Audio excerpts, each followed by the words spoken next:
Hi, folks. It's Craig again. This is part two of my journal entry for my life dealing with anxiety, depression, and bipolar disorder. And this message is actually, or this video is actually being sent out, especially to my friend Nicole, who just seems like she's struggling and alone and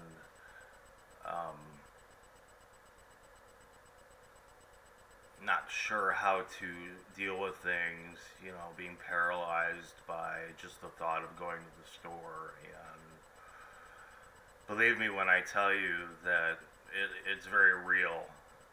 Um, the paralysis, it, the the lack of desire, not being able to take care of yourself.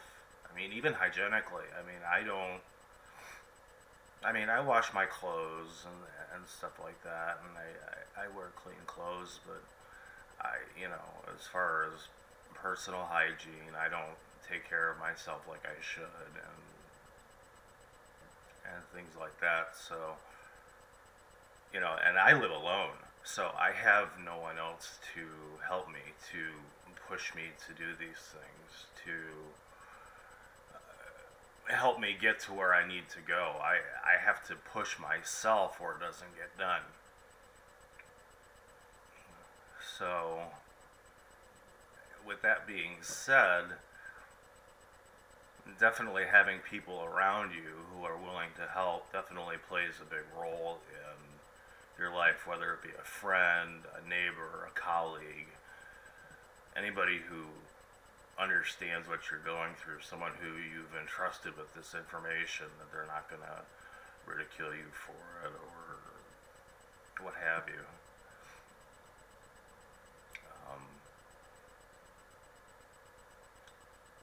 Again, I'll reiterate Nicole's other statement too. This is a disability. I mean, not just in the fact that we lose the ability in ourselves to do the things that we know we need to do. We just can't do them. But as far as being disabling, as far, like holding down a job or, important stuff like that, I've tried to find work. I had two jobs, one at the end of 2015 and one in the beginning of 2016, neither of which lasted more than 6 weeks because I couldn't focus on my work because of my anxiety and panic and depression. This was also before I was diagnosed bipolar as well too.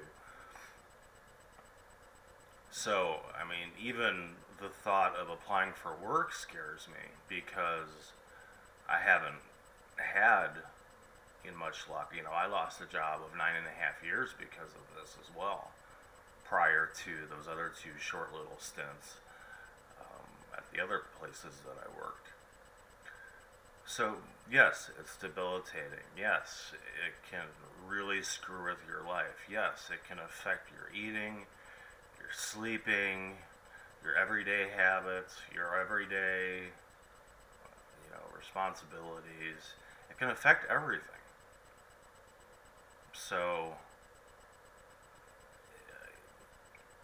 people need to understand that it's not something that you can just get over or, pull yourself up by your bootstraps and get to work.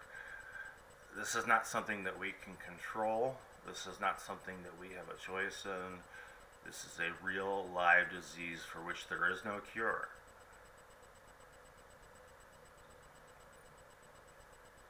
For those of us who have been diagnosed bipolar, we will be on bipolar medication for the rest of our lives to keep our moods stable. Just as a side note, I haven't been able to hold a relationship either. I've had two girlfriends within the last year. The last one was so toxic that I put a weapon to my head. Now, mind you, it wasn't loaded, but that doesn't matter. The fact of the matter is that I thought about it, and that scared me.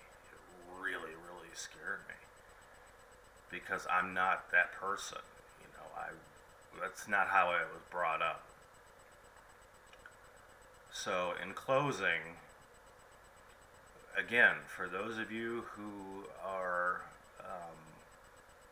if you even think that you might be bipolar, or if you even think that you have depression, I highly urge you to seek medical help because they can help you.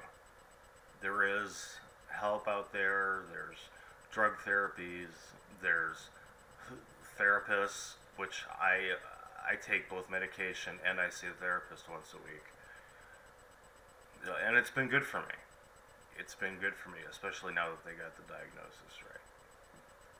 So, this is Craig signing off, and we'll see you again later. Bye-bye.